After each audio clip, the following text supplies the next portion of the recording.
Good morning. My name is Leslie Thompson, and I'm Director of Workplace Strategy for Tarkett, North America. Thank you for joining us today on the Great Indoors for this multiple disciplinary webinar and panel discussion on the topic of belonging in the workplace. In the wake of the pandemic, we are all more aware than ever of the different needs of the workplace, and it's our opportunity to reset. So today, our speakers will explore what stands in the way of making everyone feel like they belong. I'm delighted to welcome our speakers and panelists. First up, we have Richard Bateman, inclusion and diversity author and consultant.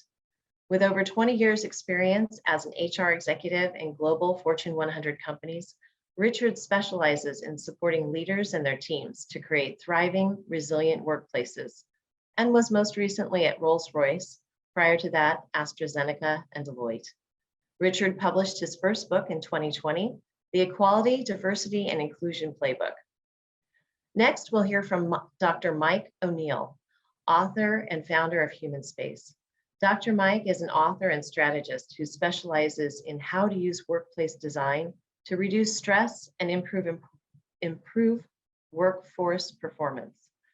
He founded Human Space to help businesses identify the workplace capabilities that are most important to employee well-being. Dr. Mike is also a co-author of The Healthy Workplace Nudge. And finally, Priya Monahan, architect, research analyst, and designer at Hayworth. Priya is an architect specializing in translating organizational needs, culture, and business vision into tangible strategy. She takes a pragmatic approach and helps organizations use design to drive belonging in the workplace. Richard will open today's session and explore the area of unconscious bias with some examples of how that plays into the workplace. Next, we'll hear from Dr. Mike, who will consider workplace legibility. How easy is it to understand and navigate a space, and why that matters? And finally, Priya will explore the risks of moving too fast and why the A&D community needs to consider using frameworks to ensure that they bridge the gap between intent and impact. But before I hand this over to Richard to kickstart our session, I wanted to remind you to submit your questions in the Q&A. Thank you, Leslie, and hello, everyone. It's great to be here today.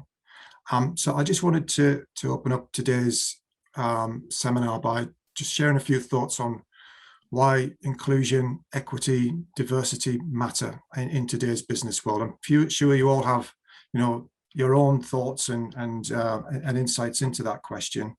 But for me, just even over the last 12 months, this whole subject of EDI has become an increasingly central, core, and critical part of any workforce strategy for any organization.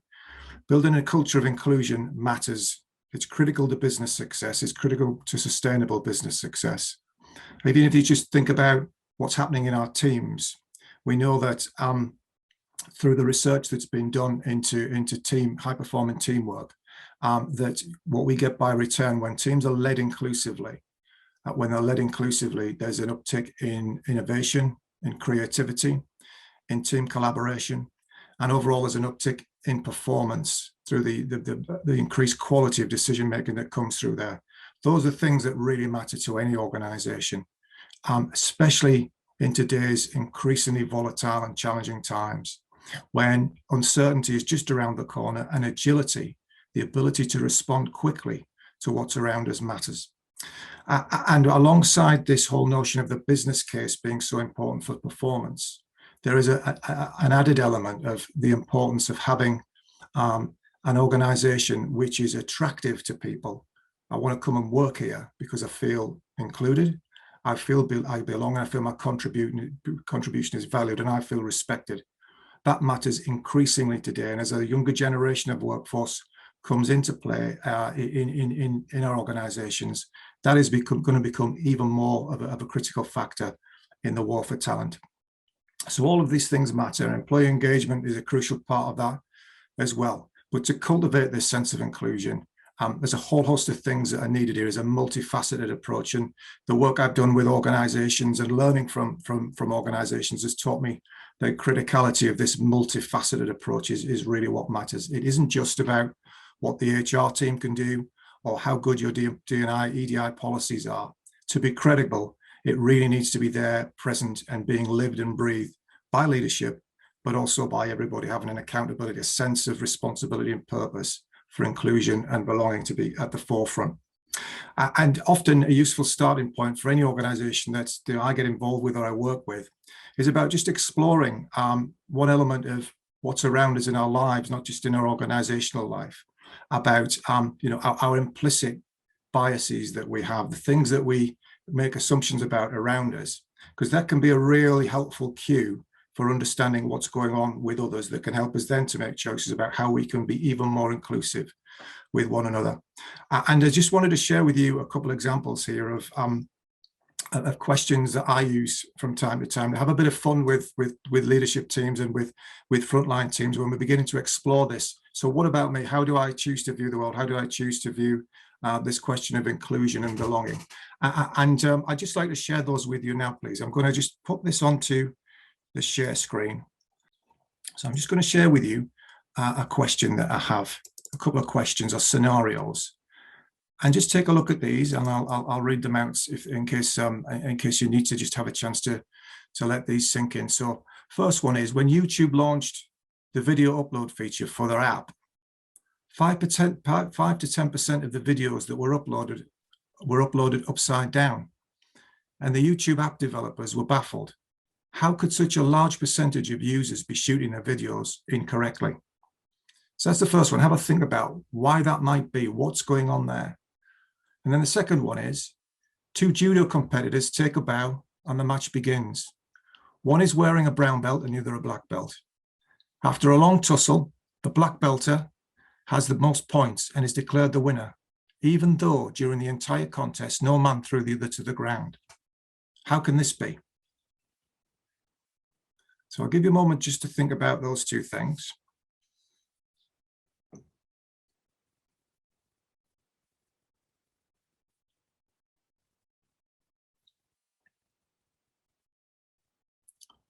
And then is the reveal to the answers to both of these questions. First one, with the YouTube app, how was it upside down? How were these videos being shot incorrectly? Reason was because the app developers had designed the app for right-hand users only. If you're a left-hand user shooting and uploading your video, it was going to end up appearing upside down. So there was an unconscious bias in the app development process and the design process that had created this flaw. It wasn't about people shooting the videos correctly, it was in the design flaw. And then with the second one, on the judo competitors, both players are women. Just because no man was thrown to the ground doesn't mean that there was any contestant thrown to the ground. And they could have thrown each other many times to the ground. The criticality here is the blind spot, potentially for us, on no man. So just I wanted one or two small examples of how implicit bias can work in a workplace. And that can play through time after time after time in small ways, but these things grow into large things over time, about people can feel either not had the attention paid to them, excluded, not noticed, or behavior can be treated in a blind spot type of way. So it's really important that we tune into our unconscious biases here, our implicit biases, because we all have them. But knowing that we have them is a way of helping us to overcome them.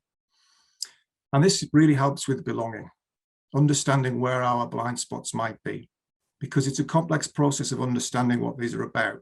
But nonetheless, with some simple kind of self-awareness, we can begin to work our way through this and help us to understand what is going to work around a sense of belonging. So I'll just leave you with a couple of questions to think about as you explore how can you create an even greater sense of belonging and inclusion in your teams. So firstly, ask yourself, before you ask anybody else, ask yourself a few circuit-searching questions about your own experience of inclusion and belonging in your workplace today or in previous organizations that you might have worked for. And think about a time when you felt an absence of belonging. What happened? What did it feel like? And what was the outcome for you and for others? And how about when you had a strong sense of belonging? Similarly, what was that like? What were others doing to help you with that? And what was the impact on you and on others? And what lessons can you learn from that? Can you draw from that around the choices and decisions you made that could help you to think about how you can lead even more effectively for belonging in the workplace? because all of this will have an impact on your choices around how you choose to create the workspace that's going to best suit and fit the sense of belonging and engagement that you're looking for. So I'll just leave you with those thoughts and then pass back over to Leslie for the next part of the seminar. Thank you. Thank you, Richard. That's really interesting. And as a lefty, I can attest to the many workarounds that I have dealt with my entire life. Again, please don't forget to post your questions in the Q&A. And without further ado, we'll have Dr. Mike take it away. Okay, thanks, Leslie. And I just think it's so interesting because many of the concepts that Richard's talking about that have to do with policy and organizational design and so forth, you know, that are around trying to increase inclusion. We sort of are running in a parallel track, but we're thinking about how can we use workplace, the office workspace, that overall experience, how can we leverage the design of that to increase inclusion and engagement and well-being? And this has been an area I've been looking at for many years and working with clients and doing research.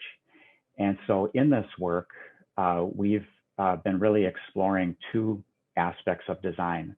The first is legible design, and the second is user control. And I want to talk a bit more about the legible design part. We really think that legible design can be central to enhancing workforce inclusion and well-being and so forth.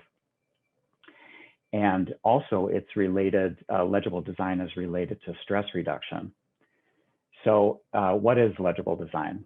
It's really, you can think about it as a sort of a language of design. It's another way of giving people better access to all the resources within a workplace. So an illegible space can be experienced in several ways. Let's say you go into an office building and the floor plan layout is really complicated and it's kind of confusing and you can't really orient yourself or find your way through very easily. Or maybe it also has poor visual access, so you can't even really see through the spaces. It's just hallways. You don't know where you are. You can't see outside to any landmarks. So a space like that, fundamentally, you know, you can't navigate, you can't access the resources that you need very easily. You can't find the people you need or the other sorts of resources. Or maybe there's spaces that you walk into that might be some sort of a group space and you can't really understand what its intended use is. You don't know what the right behaviors are. Is that totally a casual space or is that a space that I can work in or what's that gonna look like? So all these little things about the way a space is designed kind of can add up to being either legible, and in other words, it has a language and an understanding that a broad range of people can understand and feel comfortable using, or maybe it's not so legible and there's a narrower slice of people who can walk into it and they kind of get it. They get the secret handshake of what the spaces are intended to do. And I want to give you a little example about this, about the home, people's homes. So I think that there is, I think in most cases, homes are very legible spaces. So you could have a friend that invites you over to their house. You've never been there before, and you come to the door at the appointed hour, and they greet you, and you come in, and you know pretty much exactly how to act. You know that they'll probably invite you into the kitchen. You know that that's where a lot of social interaction will happen. You'll watch food being made. Maybe you'll go over to the living room and so forth. And you feel very comfortable because even though you've never seen that space before, you know how to act. It's conveying a language to you that you feel comfortable with. You know that you're probably not going to walk down the hallway and go into a bedroom. You just already know the rules for how to behave there. So you can interact and function in there very successfully, and you can feel included, and you can feel really good about the whole experience. And I would say that what we're searching for at its highest level is there an archetype or a fundamental truth about what can make a legible space? An archetype is like a framework for thinking about a space. And if there's a legible archetype, we could have sort of a roadmap or a framework that we could make any kind of space legible, whether it was a home or an office space or a religious space or a healthcare space. So that's what we're really searching for, is this idea of having a bigger idea about legibility, because it's such a powerful idea that we think can drive inclusion, reduce stress, make people, give better well-being. So if we apply this idea, let's say you're an office worker. Let's say you're the first person in your family to go to college. So you haven't had role models in your parents or other family members that have been professional workers and have gone into an office. You can kind of guess at how you're supposed to act, and you can guess at how to use the spaces, and you're nervous and you want to fit in. Now I got to ask you, was the space designed by people who look like you? Maybe, maybe not. Maybe you don't have a shared experience. So that's just another idea of how legible space can make people who are not a part of the main workforce be more comfortable coming in. And sure, can you figure it out in the long run? Sure, you can watch people carefully. You can see how they're acting. You can see how they're using the spaces. But wouldn't it be a lot easier just to have space that already that is legible and understandable to a much broader range of people? I think so, and we believe that that's the way we should go. And so we also have this other big idea of user control. And I've been studying that for years, and we've got a lot of evidence to say that if you give people control over their environment, so let's say it's the micro environment, which is at their desk, and you have monitor arms, and you can adjust the seating, and you can kind of rearrange the space to suit your work process. That's also related to better inclusion, and it's related to lower stress. And control can also be expanded to that macro environment. Can I choose? Do I have control over choosing where and when I want to work? And so that's another aspect of control that is related, I think, to better inclusion and to providing a more healthy and more equitable work experience. And I guess the other thing I'd like to put in there is that all these ideas that that Richard is talking about and that I'm talking about, and especially with workplace, if you're trying to create a workplace that is inclusive and is legible, that is a resource that everybody can access as long as they're in the building. It's a very democratic and a very equitable approach to providing inclusion. If you're in the building and the building is helping you feel included, you're getting that benefit and that resource. And that's another reason I think it's so very important to be thinking about these ideas of legibility and user control and implementing them into the spaces that we're developing. So my takeaways would be, think about legibility, think about creating spaces that are speaking equally to everybody. And it ties directly into the second example that Richard gave, where people were designing because they assumed everybody was right-handed. I mean, that's just a great example. Think about providing user control and choice. But also, I think the bigger idea that we can really gain some traction on is that, can we leverage along with existing inclusion programs to provide a more integrative, inclusive workplace and workforce experience? I mean, to me, that would be like the North Star that should be guiding all of this. So those are my thoughts. And what I'd like to do is hand it off to Priya, who's been working on some wonderful design ideas, kind of concepts that look at translating legibility and control. So I'll just hand it off to her. Yeah, thank you, Dr. Mike and Richard. Both of your points actually kind of run very similar to what I kind of want to talk about. I want to show some visuals, but I also want to build up a narrative of what I'm talking about. One of the first points that I want to pick up on is intent versus impact. And it's related to something Dr. Mike was just talking about. And the thing is, what we've noticed over many years of consulting is that people love to jump into strategy. I mean, we get it. It's a fast-paced world and we want to create solutions right away. But moving quickly is one of the greatest culprits for mistakes. And I guess we've had a pandemic, so we can afford to slow down because we've had to slow down.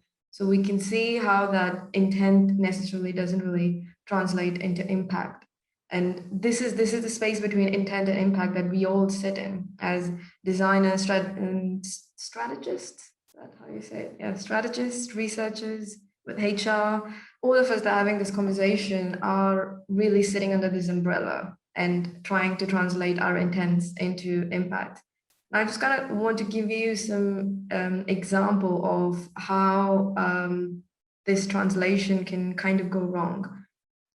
So this gap between intent and impact, like for example, there was an organization which was trying to help fund sort of women. It was just for women entrepreneurs, and what they were trying to do is help them fund their businesses. And of course, when you think you're helping women entrepreneurs, you want the women who need it to get it.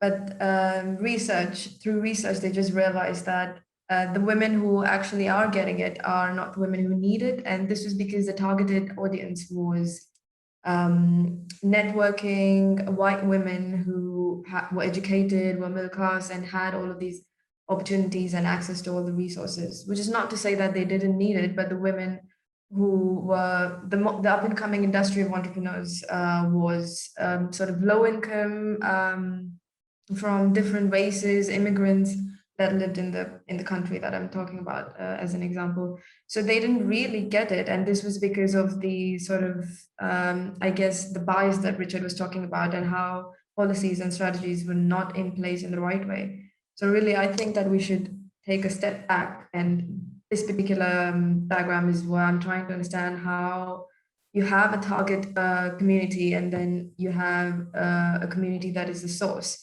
and how the target community and the source can be two different things. And really, even when you're targeting, in this particular example, women, you're not targeting the women who actually need it. And this can be a big bias without actually realizing. So your intent was in the right place, but your impact has been misplaced. And how do you bridge this gap? Is I would really like to say that we need frameworks in place. So there's a book by, I think, Atul Gawande. It's called Policies and Frameworks, or something like that. You can look it up. It's quite straightforward. And he talks about, he's a surgeon, and he talks about how surgeons need a sort of pilot's framework. So pilots have a really regimented tactical framework of how to land and take off. Not that they don't know how to do it, but it's such a high-risk job that even though they know it, they have a framework they follow through. And Atul talks about how surgeons should have this as well. Just, I know that they're specialized in their field, but just having this sort of framework will allow them to go through the process without actually making any mistakes. And I think as strategists or researchers or designers, or any part that we play in designing for diversity and inclusivity, we really need to have a framework which allows us to kind of bridge between your intent and impact. And that's kind of like a closing image of, I just want to talk about how I know that diversity is really just sometimes just seen as a difference in race or gender, but it's also a difference in just thought process. And I know that for a fact that I needed a diverse and inclusive space, because I couldn't work in the office just like everyone else did. They had probably 10, 20 years of training to work at the same workstation that had no other options. But I came from doing design projects in a studio, at my house, at a friend's place, in a restaurant, over a drink, and so many different ways. And then to go and reduce it to one desk was really impossible. It's just as simple as allowing people to have the option of what they want to work at and how they want to work, and supporting all kinds of diversity is, I think, going to be a really phenomenal and Herculean task that will come across after the pandemic. Not just just as a closing point, I just want to bring up this saying that Le Corbusier, not a saying, a quote actually. He said, "Hygiene and moral health depend on the layout of cities, and without hygiene and moral health, the social cell becomes atrophied." And this social cell that he's talking about is so many different social cells we have in a city, and the office or the workspace is one of these social cells. And without having this kind of moral health and hygiene, and hopefully we all can navigate the hygiene part of it much easier now that we've had many years of experience with this, moral health is really key for diversity and inclusion. And if we don't have that, this cell called office is a really dead, unsociable place. And I hope that's not what becomes of it. Thank you. Priya, Richard, and Dr. Mike. That was very thought-provoking and interesting. And I am really excited about finding out how we move forward from here and how we can make the workplace more inclusive from all perspectives. So let's take a look at some of the questions that are coming through. First one is for Richard. Can you give us some examples of how unconscious bias plays out in the workplace, please? Sure, thanks, Leslie, and hello again, everyone. So unconscious bias shows up in all kinds of different and subtle ways, and I think the first thing to point out and to emphasize is that we all carry unconscious biases. The key is to know that we have them and to be ready to check them. And so some examples of how implicit or unconscious biases might show up in the workplace might be simple things, such as designing a workspace that doesn't take account of some of our neurodiverse teammates, colleagues, resulting in some real difficulty around setting up hot desking arrangements. It could be assumptions we might make about a new mom returning to work and thinking, oh, well, she may not be ready for a high-profile project that requires her to work away from home. And no assumptions have been made, or assumptions are being made about her home circumstances that could be entirely wrong. And it could also mean things like, best ways of socializing as a team is Thursday night at the local bar. Whereas, there could be all kinds of different ways and more appropriate ways for the team to get to know one another better that doesn't involve kind of the usual way of doing things. So it's checking when we're running on autopilot and just saying, okay, what are the different ways that we could do this that enables even more inclusion and helps to engender a better sense of belonging for everyone in the team. Great. Dr. Mike, how do you feel unconscious bias shows up in workplace design? Yeah, workplace design is a funny creature. Office design it's a very odd situation because people who you've never met, architects and interior designers, design a space that you sit in all day. You spend the best years of your life in these spaces that you had no input or feedback on how you needed that space to be. So they're designed by people that don't know you. And furthermore, most architecture and interior design, at least in North America, and I think a lot of Europe, is done by upper middle class white professionals. And that is just the way it is, and that's changing, of course, but designers come in and design places assuming a set of norms, assuming a shared understanding of behaviors, assuming a shared background. And that creates spaces that don't necessarily speak to a wider range of people. So I think that the challenge for any designer would be to dialogue with people who aren't like you, look at your design through a different lens, assume different life experiences by the people that you're designing the spaces for. I mean, this is just some challenges I think that can be looked at. Or maybe imagine that you're in a foreign country where you don't speak or read the language, and look at the space that you've designed. Could you figure out how to use that space if you didn't have that kind of shared background and understanding? So I think it's a problem, but I also think the positive part is that it's an exciting challenge to broaden the way we think about designing office workplace. Great, which is kind of a perfect segue to this question, which has come in for Priya.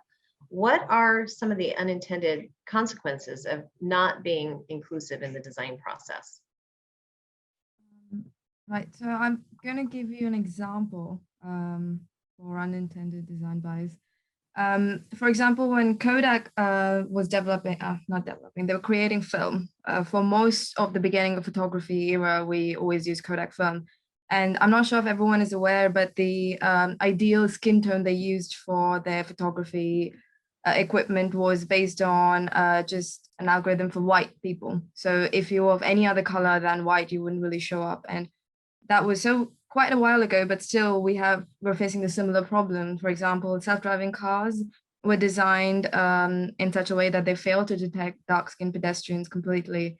And why are we failing to incorporate people that are different? And why is just one type of person given, the majority of interest while designing products or, architecture or anything at all?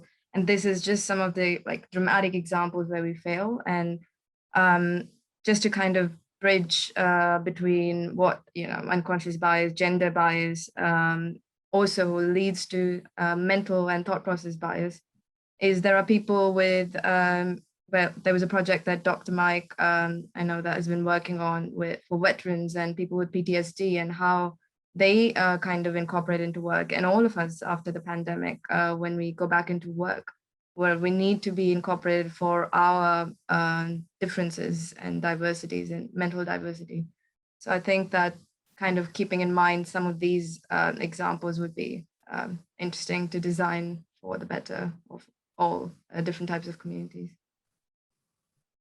Thank you. There are a couple in the chat about that refer to the pandemic, just as you have, but this one sounds like one for Richard.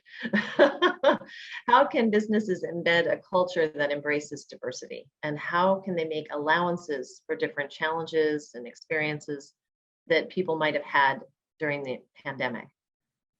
So it's a great question. It's very, very current, isn't it?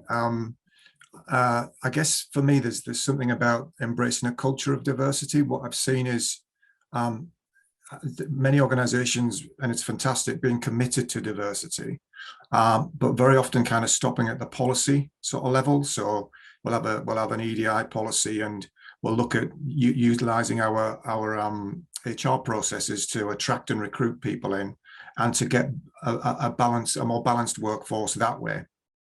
But that's only part of the story, really.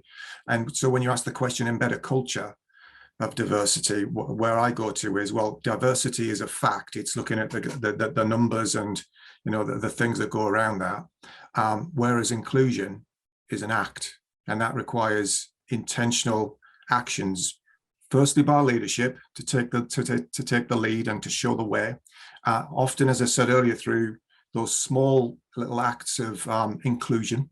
Some call it micro inclusions as part of that give people a sense of welcoming and belonging. But it's also then about encouraging everyone to take part in that and to value that as something that will help teams to prosper and thrive for the long term. So there's definitely something about that, because that will then create this sense of belonging for the long term.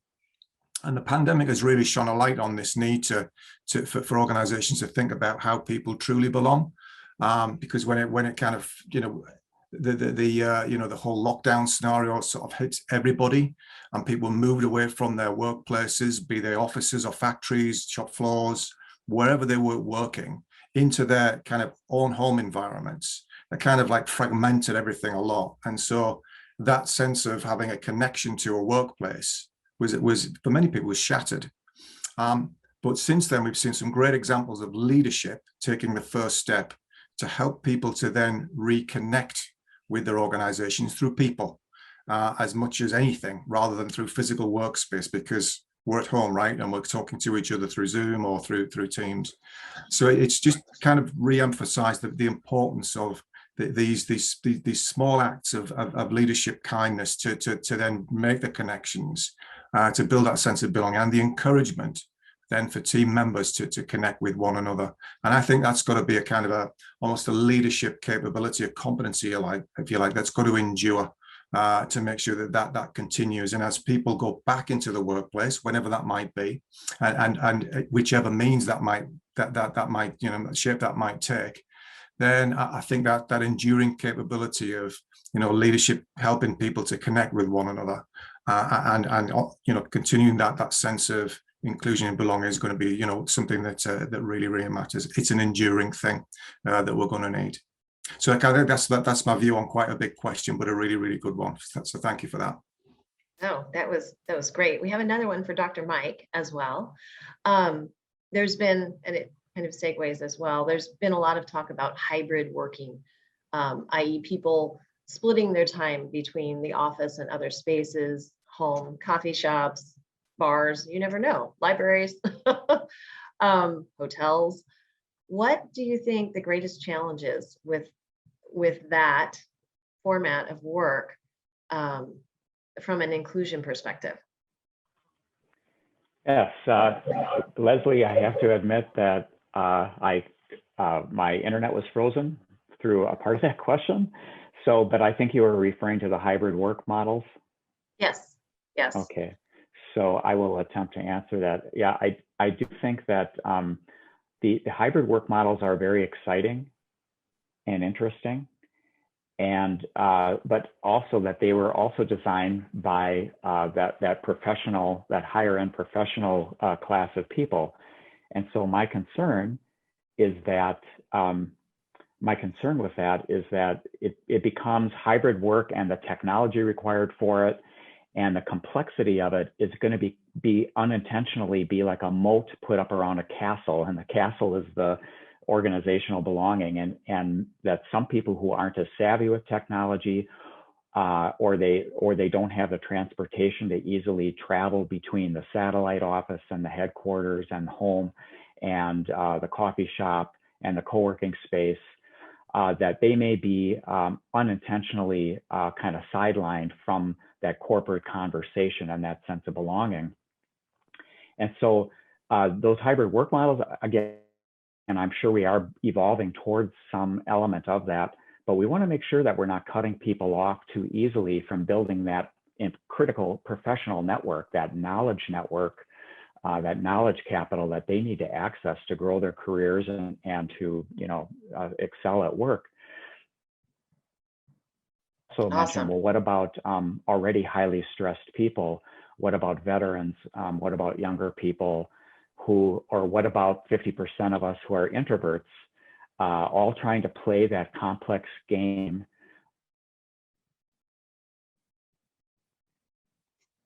I think we might have lost him. Oh, okay, I'm back, boy. Maybe you just better, I really apologize, maybe move on to. We'll give it a second and we'll come back. How about that? Thank you. Priya? Yes, thank you. The challenges of working remote. We've all experienced it, but here's a perfect one for Priya. And you referenced your frameworks, and could you give us an example of how you envision that and what that would cover? Okay. So for example, I'm going to take, I remember when Dr. Mike was talking, he took the example of a home. And I'm going to kind of take that and reflect it back in a workplace. Now, say people are coming back after a long weekend or a holiday, or just even a weekend, actually. When they come back into work, they're in a completely different state of mind. And we're now going back to work after a pandemic. And so you can imagine the state of mind that we're all in, like very different. We're not used to going in every day. And when you go in, if you're bombarded with, say, a meeting or your work desk and, sort of very corporate or hustle and bustle environment, I think people might be quite shocked, and it might just induce a lot of anxiety. And this is where I'm going to compare it to a home, where you walk into anybody's home and you have sort of a, living space, and then you have a kitchen space, and then you have your bedroom. So there's a segregation of how personal space and, acoustics and experiences are built up. And I think you could have frameworks and design that supplement it and build up workspaces in layers where people say return to work, in a layered format, and there is strategies and policies, and the place itself is designed in such a way that you come in and you go through the space, and you get, the further you get, the more entrenched you get in your work, rather than just being, thrown at it in your face. I don't know if that kind of, I'm just trying to attempt to answer the question, Leslie. No, I think that was a great explanation. And here's another one for Richard. And you touched on this a little bit earlier, but turning policy into action. How do you envision it? How do you think you could get an organization on board with this concept and make sure it's not just policy and no action? Because that does seem to happen a lot. Do you have any thoughts? Yeah, I think there's something about. I go back to the notion that there's something really important about leadership, that it's got to count to them and matter to them, and then quickly then it's about encouragement, so helping others then and the broader organization to build on that enthusiasm. But if you don't have that initial spark, it can be quite difficult.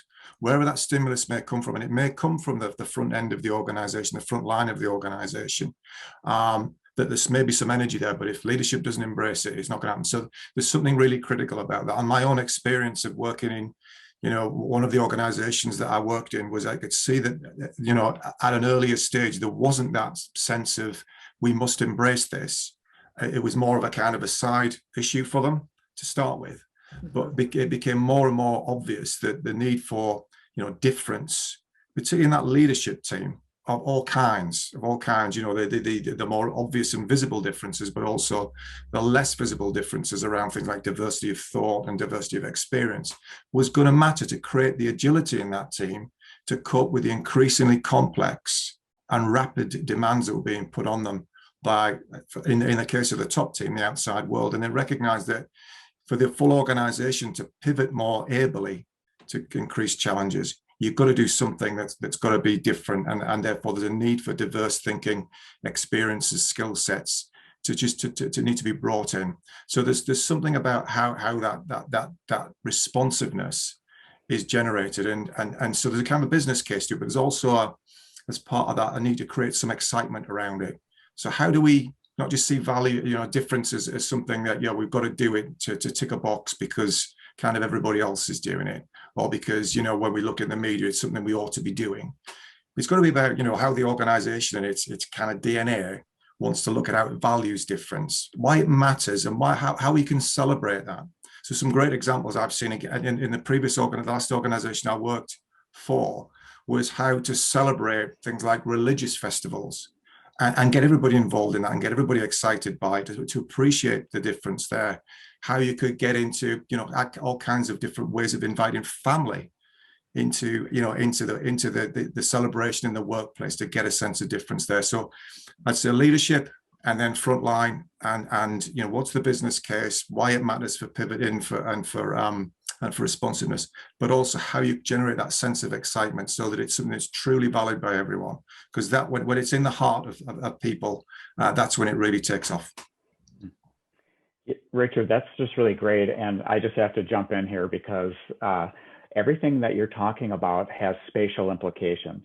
If you're going to have a culture that's bringing people's families in or bringing other sorts of celebrations in, that has spatial implications. And a traditional office planning model probably wouldn't accommodate some of the things that you're talking about very easily.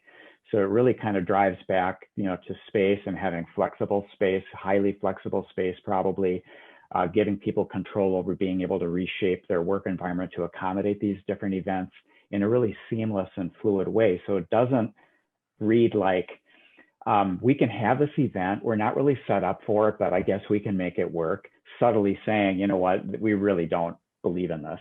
And it does, people pick up on that, right? You can make it work, but if you have a space that is really set up to accommodate these different sorts of inclusion activities and promote diversity of thought. I mean, that's a whole other thing we really haven't talked a whole lot about, but how can we have spaces that promote the diversity of thought and creativity and letting people from different backgrounds in the company run into each other? All of these have super fascinating spatial implications as well as, and also in the workplace strategy that you employ. So I'm really glad you brought that up. Sure. Me too. And here's a good one that kind of fits in with all of this. I think maybe Priya, you might be just the person, but please, all of you chime in. Do you think the pandemic has changed the sense of belonging in the workplace? Why and how? And then I have another one. Let's start there. I mean, yeah, definitely. Of course, it's changed the sense of belonging because sense of belonging comes from people and place, and we don't really get to meet the people or be in the place. And I guess that's if it's absurd we're talking about, not absurd, but we're talking about diversity and inclusion when we're in a pandemic. And I think it's really kind of important to address this. So when we go back, we can have the sense of belonging. that we have missed and didn't have even before, maybe. And how has it impacted us, and how is it going to change? Again, I'm going to take another example, actually. I remember when we were recording, I was talking about this a bit, where when I did my bachelor's, I did my thesis on a sort of like a post-war rehabilitation plan and a strategy. And in that, I was talking to some NGOs about how they rehabilitate post-war. And I know we're not in a war, and this is a very extreme example, but we have been kind of secluded from the whole world for a long time. So there was sort of a camp somewhere outside of Aleppo, and it was summer, so they just kind of lived in a camp outside, and they didn't really have any facilities. They had some water access, but not very much, and they had some food access, but again, not very much. And they started forming a community where some people cooked and some people cleaned, and they started forming a system of barter, and they just formed a whole community for like half a year or so. And winter was coming up, and the NGO obviously was scouting for places because they couldn't really live outside like that. And so they found an actual housing situation, a building with hot water and a roof and everything. And when they said to the camp, the community, that, well, we found a place for you and you can finally move into a building for maybe a couple of years, they were really upset and they didn't want to move, and they put up a big fight. And the NGO was obviously just like, what? I don't understand. Like, we thought this is what you've been wanting for a long time, but that's the thing. They already had a community, and for them to break it and again and again and again and keep moving and changing their sense of space. This wasn't the concept of flexibility we're talking about. This was just I don't know, it was just giving them PTSD basically with the move again. And so I think really involving the people, maybe you can't involve each and every employee, but you could have a strategy or a platform where people kind of voice what they want, what the space they want is. Maybe some people want more flexibility, but maybe some people want more identity for the belonging. And it's really kind of important to understand that people come from a variety of walks. And can you imagine these people who lived in that camp coming to an office and working, and then you suddenly tell them they have to work in the likes of Google, where everything changes. This table will become a flying banner, and I don't know, a meeting room tomorrow. So I think it's really key to incorporate the needs of your employees. Thank you. That is a great take. And here's another one that's interesting. So how can building materials help increase legibility and inclusion? Can you give some examples and ideas? Dr. Mike, how do you feel about addressing that one? Yeah, no, I'd love to. I think that it is definitely possible to think about the architectural materials that you're using, using materials of different types of materials in the interior, or different colors. So just for instance, you can create a sense of landmarks and a sense of place so that people can anchor themselves in the space. That creates legibility by using different color carpet. So maybe one whole area that's maybe defined as a casual space has a different color, literally a different color and material of carpet or a different pattern. And then also the main pathways through the space, which again, contribute to legibility, understanding the main and the main paths and the side paths. Those could be carpet of a different color. It's sort of like a supersized landmark that helps guide you. The actual materiality of the space, the wall coverings could have different colors to signify a different area of the building and help you create again, it's sort of creates like a sense of a zone. So in your mind then, as you're trying to understand your cognitive map of the whole layout, these bigger pieces act as sort of large landmarks or large zones within the space. So it's absolutely possible to do that. Even having a lot of glazing, a lot of windows along on the curtain wall to give people visual access to the exterior of the building so that they can see landmarks, maybe another building that go, that tells you, I'm on this side of the building. And if you've ever been to the merchandise mart and tried to navigate in there, you can understand the impact of not having window views to the outside to orient yourself. You have no idea where you are in that building. So it's definitely possible to do that, you know, or punching a staircase through to connect 2 floors.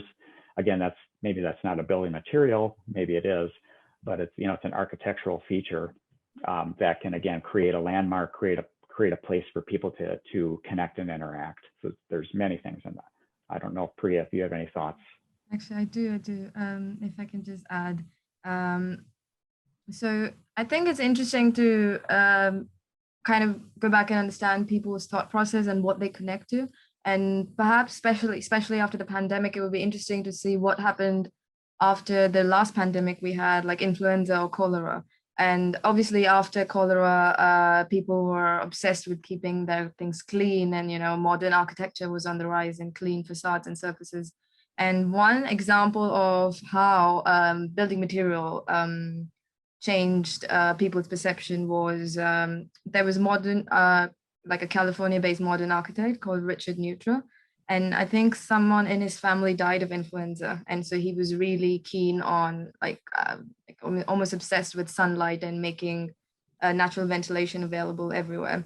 So he built this, he designed this sort of school where you had natural ventilation and natural access to natural light in every room. So he, at the time, of course, we didn't have a lot of glazing. We didn't have, like, you couldn't have glazing all over. But with modern architecture started coming in. So he created the whole building in such a way that each room had, you know, a whole wall that was just glazing and looked out. And it was a real winner at the time. And I think it would be really interesting if we went back to the work and everyone was allowed to have spaces that interacted outside of the world. And even if they couldn't, you could have natural materials inside to kind of ground you and give it context. And, you know, just rather than having concrete and white empty surfaces, having more like, you know, earth and real contextual materials would, I think, really help sort of make people feel comfortable. Great. And I think we're getting close to time, but there's one more that I think Richard would be great at addressing. Do you think that the term diversity is different for companies, or that people think about it in the same way? Oh, that's a great question for a loaded PhD one. thesis or something like that, isn't it? That's wonderful. Yeah. This is personal view. I think that it is looked at differently from organization to organization. There's some common themes around, I think, how people look at diversity. But, you know, if I kind of try and draw out a spectrum or describe a spectrum for you, I think there's some organizations that look at diversity as something that they feel under obligation to do, to tick some boxes, to show to the outside world that they're a good corporate citizen, if you like. And then you work through that to some of the, you know, those organizations that have really leveraged diversity in the ways that I was trying to describe earlier, that it's not just about diversity in terms of the facts and the policies. It's about, you know, how everybody embraces the value of difference and looks to welcome and include that, so that it gives them a competitive advantage and just a sustainable organization, be it a business or whatever the organization is doing, because it has that strength in its difference. So I would say, yeah, the organizations do look at it differently from that respect. And I think that, you know, for all of us here, it would really be about, you know, what can we do to encourage organizations and leadership to move from that tick box sort of space that some may occupy at the moment, all the way through to this more of an embracing of the more holistic approach that I think the better organizations look at diversity with. Great. And there is one that just came through the chat. I think we can address it quickly before we thank everyone. And it's to Priya. In terms of inclusion and diversity in the workplace, do you feel there are any drawbacks to forced inclusion that you or others may have experienced? A Cho Chang or Parvati Patil of the workplace slipped in as a token display of diversity? That's a really interesting question. I don't know if everyone got the Harry Potter references. I hope you did. Obviously you have organizations time and again playing the diversity card to ensure that they cover all their bases. And I have to say that it's quite a weird world where people are trying to, it goes back to my point of talking about intent and impact, and the intentions are in the right place where organizations are trying to show that they are being diverse, and maybe they're failing to really understand how they can impact the right people and, you know, have the right opportunities. And I think maybe it starts from just a hiring process where, you know, you're ensuring that you're going above and beyond and hiring people from all kinds of bases. A good example is, I remember I was talking to someone from Tetra Pak, and they mentioned that when they hire, they just hire based on time zones. So they don't really look at hiring people from a particular location. So they don't go, we're going to hire someone for this particular qualification from Birmingham. So they really just go, this is the time zone we need. And no matter where they sit in the world, if it's South of Africa or Peru, or it doesn't matter, you know, Philippines, we just get the person to do the job in that time zone. So it's really interesting how you can just go above and beyond to ensure that you have diversity. But I think it's really important that we don't just represent a key player to show face, and yeah, actually have diversity in our workplace. Thank you. Thank you. Because it is about community and people and belonging, and that's why we're here today. And I want to thank you, our panelists, for all of your time and willingness to contribute. It was wonderful. And to our audience, thank you so much for joining us today. This webinar will be available for download by Monday, so you can rewatch along with key takeaways on the great indoors. But thank you again for your time and interest, and we look forward to our next panel discussion. Thank you.